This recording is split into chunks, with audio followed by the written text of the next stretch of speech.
Olá, iniciaremos agora um debate da disciplina Metodologia do Ensino da Educação Física, do mestrado em Rede Profissional PROEF. Tem como tema a pesquisa sociocrítica e o ensino da educação física, a formação de professores de educação física, currículo e didática. O texto 1 que nos foi apresentado, ele fala um pouco sobre a pesquisa sociocrítica no ensino, né? Traz a discussão que visa, segundo essa visão, a superação de uma abordagem tecnicista tradicional. Mas a leitura dessas pesquisas, ela nos dá o embasamento teórico para a implementação desse tipo dessa visão mais sociocrítica, mas na prática ela não, segundo a minha percepção, ela não dá os meios para que o professor consiga executar isso em sala de aula. E aí um exemplo que ele cita são, por exemplo, pesquisas realizadas em escolas primárias e secundárias, em sua maioria foram realizadas por universitários, ou seja, aqueles professores que estão na ação naquele momento, eles não estão envolvidos com esse tipo de visão. Eles já estão, por estarem no mercado de trabalho, com uma visão mais tecnicista. E há uma resistência, tanto dos alunos quanto dos professores, em relação a essa visão, né, em relação à pesquisa. E isso casa um pouco também com o que o texto 2 vai trazer, porque ele fala da formação dos professores e da didática. Ele parte de um problema da dificuldade do professor em conseguir articular dois requisitos: o domínio dos conteúdos e o domínio das habilidades para ensinar esses conteúdos. E aí é até citado, sugerido, uma teoria para o desenvolvimento. Segundo essa teoria, a função da escola é garantir a apropriação do conhecimento, e para isso o professor deve não somente dominar os conteúdos, mas também os métodos e procedimentos que viabilizem para que isso ocorra. Mas essa teoria, ela nos dá um caminho a seguir, mas ela não é muito clara de como fazer esse processo, de como levar o aluno a ter esse desenvolvimento para a autonomia.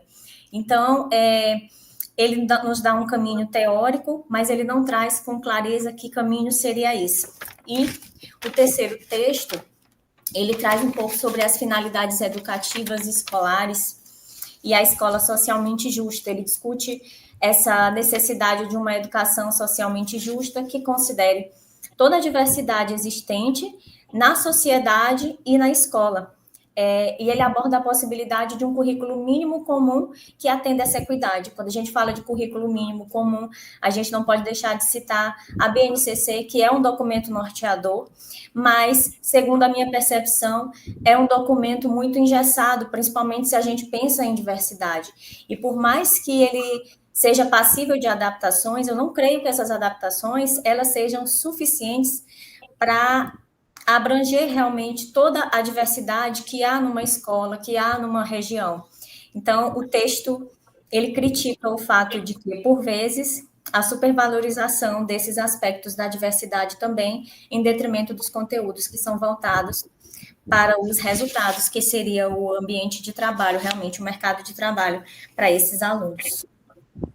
A pesquisa sociocrítica, ela também traz um estudo biopedagógico que ressalta a necessidade de considerar a educação como um processo ético e político.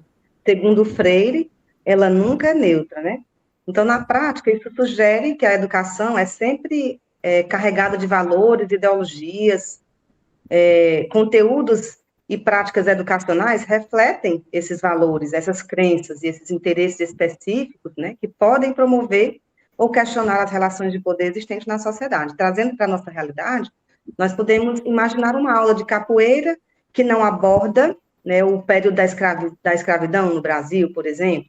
Se essa aula apenas apresenta movimentos sem discutir o contexto em que a capoeira se desenvolveu no Brasil, as implicações humanas, sociais e éticas da escravidão, o professor está adotando uma postura que pode reforçar a invisibilização do sofrimento de povos escravizados, né, e as lutas por liberdade. Por outro lado, se a aula abordar a resistência dos escravizados, a contribuição da cultura africana na formação do Brasil e a violência da escravidão, está fazendo uma escolha política ao dar voz a esses sujeitos historicamente oprimidos. Essa é uma das pesquisas citadas no primeiro estudo, na pesquisa sociocrítica. E é importante falar também, em relação à pesquisa sociocrítica, é a importância da avaliação também na prática, né? Que a avaliação é um dos processos mais importantes que contribuem com a aprendizagem. E o texto cita também críticas em relação às abordagens tradicionais, que acabam só medindo o desempenho dos alunos, né? Porque a forma de conduzir essa avaliação, ela pode motivar ou não esses alunos. E nós, enquanto professores, lá no chão da escola, em nossa realidade, nós temos que levar as experiências dos alunos também em consideração. E o texto cita bastante também a questão da importância de uma abordagem crítica e reflexiva, que é muito interessante a gente levar em consideração. Já no texto de Libânio e Eliane Silva, que fala sobre a diversidade sociocultural, a gente fala muito nisso enquanto prática em relação a um ambiente inclusivo que valorize e respeite as diferenças. A colega citou em relação à BNCC. Na minha visão e trazendo para a minha realidade, eu consigo fazer essa abordagem respeitando essas diferenças e levando em consideração esse contexto em que os alunos estão inseridos, pelo motivo que, na minha realidade, não existe um foco em assim, vamos dizer que uma secretaria própria para a educação física, alguém que esteja ali para direcionar, que tem que ser assim, não, o professor ele fica muito à vontade de realizar a sua prática, e aí, dessa forma, o professor ele pode buscar essa educação mais justa e inclusiva, né? Levando em consideração cada contexto. E já em relação a essa formação de professores e didática, eu achei interessante falar sobre a teoria de Davidov, que ela vai além da transmissão de conteúdos, que foca no desenvolvimento do pensamento, e na formação de conceitos teóricos, né? Visando sempre essa formação integral do aluno. Bem, pessoal, então, já pegando esse gancho aí da nossa colega Lília, onde ela fala desse texto aqui, né, de Libânio e Eliane Silva, que fala dessa questão das finalidades educativas escolares e uma escola socialmente justa.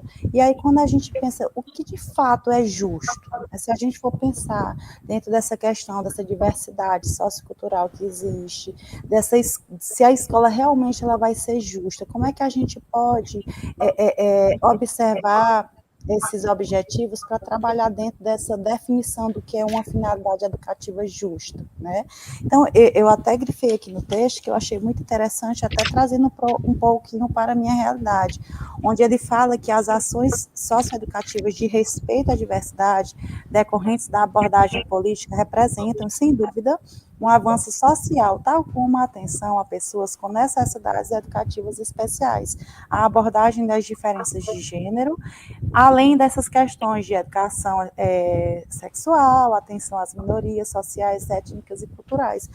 Por exemplo, na escola em que eu sou professora de chão de escola, né, eu tenho uma diversidade cultural gigantesca. Eu tenho meninos que são da zona rural até a zona urbana, meninos que muitas vezes, até fazendo uma crítica, não vou dizer negativa, mas trazendo para essa realidade, eles muitas vezes vão para a escola com finalidade maior, não é só de aprender, né? Tem a questão do lanche, tem a questão de toda essa sistemática que está em volta nesse corpo, né? Então, como é que a gente, enquanto professor, a gente pode tornar essa escola mais justa? Se a gente tem uma finalidade, uma variedade gigantesca de alunos com situações diferentes, né?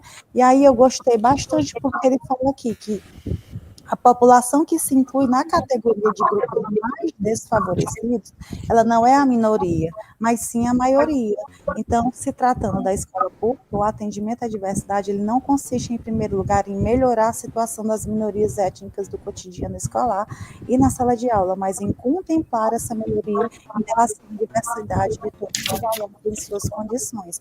Então, pensando dentro dessa realidade, essa educação integral que tanto a gente busca nessa educação básica, nessa escola pública, ela, às vezes a gente tenta, mas nem sempre a gente consegue. Até fazendo em paralelo um texto que fala sobre essa questão da formação dos professores, que eles trazem aqui essa realidade dessa separação, né, nessa dissociação entre os conhecimentos, que muitas vezes o professor, ele tem o conhecimento, mas ele não tem a didática que vai fazer com que o aluno aprenda de verdade. E aqui eu já trago como uma crítica negativa, que muito existente, por exemplo. A gente tem professores que não são formados na área, mas que ministram uma disciplina. Então, se a gente for pensar e fazer aí um link entre um artigo e outro, a gente vai pensar como é que a gente pode dissociar essa questão do conhecimento com a didática, com a habilidade do professor, se muitas vezes ele não está ministrando nenhum conteúdo que, de fato, ele foi formado. Como é que eu vou trazer essa diversidade, uma escola digna, uma escola justa, se muitas vezes eu não estou conseguindo oferecer o mínimo para o meu aluno, né? Então, isso para mim gera um estudo bastante pertinente que faz a gente repensar nesses textos que a gente leu e na nossa realidade. Eu acredito que um passo importante que a teoria do desenvolvimento traz para a nossa reflexão é justamente a nossa percepção, a nossa reflexão mesmo sobre a nossa prática, e fala também um pouco sobre a formação continuada. Eu creio que são meios importantes, fundamentais, que orientam melhor a nossa prática, né? Porque, como foi falado, a universidade, ela nem sempre prepara a gente para ter essa visão mais crítica, para criar um aluno com mais autonomia. Mas isso não nos impede, né? E temporariamente pode nos limitar, mas não nos impede de tentar agir de uma maneira mais, que nós consideramos menos tecnicistas, e levar os nossos alunos realmente a um entendimento maior, a um preparo maior, não só para o mercado de trabalho, mas também como um ser social, né, ciente dos seus deveres. Então, eu creio que essa reflexão do próprio professor em relação à sua prática, a busca por conhecimento através de formações, ela é fundamental para que a gente tenha, assim, uma percepção mais integral e uma ação realmente dentro do nosso ambiente escolar.